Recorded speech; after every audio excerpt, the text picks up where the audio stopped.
Vivian Stoll's zombie army. Yeah. Where does she fit in the fight? You know, now that everybody's in on The Secret, I think it's up to all 5 of them. Is it 5 of us? 6? Anyways, you get it. The main characters.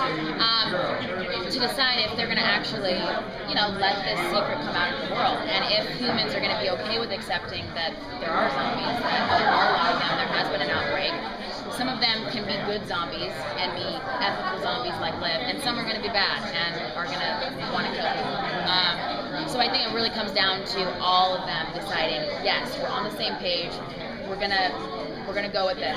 You know, we trust Vivian. But then I think also in the back of our mind, we know that she has maybe other intentions, and that the government always isn't going to be pure in you know what they want for us, which is also telling about I think what's going on in our world right now. Not just to be a skeptic, but I do think that you know it touches on a world issue that we all are dealing with. Well, your character, tough as she is, sometimes she has to go against the system, right. And that can be frustrating for her. What did you bring for that approach to your role? I mean, did you shadow loggers or I guess lawyers or something like that? I didn't. You know, I ended up booking the job so fast from when I auditioned to then shooting. I wasn't able to follow around a DA, which actually would have been probably amazing. But I've seen a lot of television shows like, you know, that have to involve Law and Order, for instance. For me, like, I felt so, I guess, young to play that character, but I guess, you know, in this fantasy world, you know, I guess I stretched it a little bit with reality. Yeah, I mean, you know, knowing that she has these people's lives in her hands and she truly, you know, can get them convicted or not, I think is a big responsibility. And I think also knowing that she let Elaine slip away when he truly was guilty for the crimes he committed, I think that's a big, heavy guilt on her conscience. And I think she'll continue to carry that, even though, yeah, she does have this attraction to him that she kind of can't describe, can't explain. He happens to be this dark horse, you know, figure that she would normally never be attracted to, but strangely, she is, and she's already gone too far with him and kind of can't go back from there. But will keeping Liv's secret cost your character, your career, your job in the music? It could. It very well could. I think that it definitely blurs the line when it comes to trying to be a good friend and trying to obviously keep Liv's secret in the closet. But then at the same time, she's got to do her job. She's got to do, you know, what's right. Ethically, and I think that she will continue to kind of fight between that moral dilemma. Thank you. Can you talk a little bit about Liv and Peyton's friendship moving forward now? Yeah. There's a lot going on. Yeah, you know, it's cool that she's now back in the apartment. I kind of missed the apartment. I was like, hey! So I'm now back on that set, which is nice. I think that you're going to see them continue to get closer again, now that she especially knows the secret, and now that she's living with her.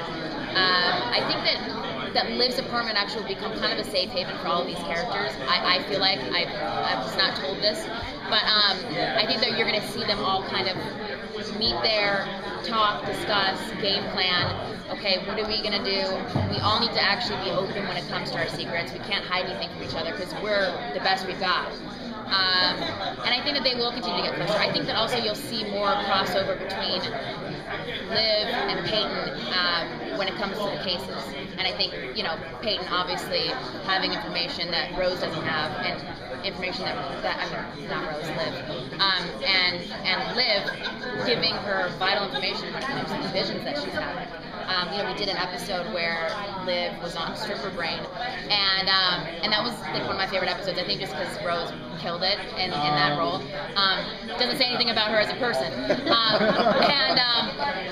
And I think the fact that you saw Peyton kind of living vicariously through her because she was having so much fun with, okay, what'd you see next? Okay, and she's like, whoa, that's not how this works. Like, give me a second. I think that's a really funny kind of commodity between the two of them. So I hope that they bring that in more. One more question. You kind of touched on her attraction to Blaine. Yeah. She's obviously in a bit of a love triangle, having rekindled her romance with Robbie, but then and she was saved and comforted by Blaine. Where do you see that going forward, or where you as an actress kind of do?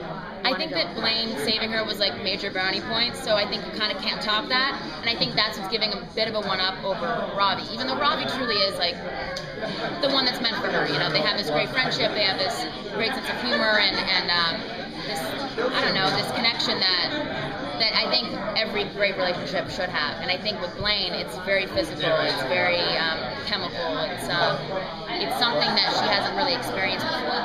But I think that, you know, her heart says Ravi.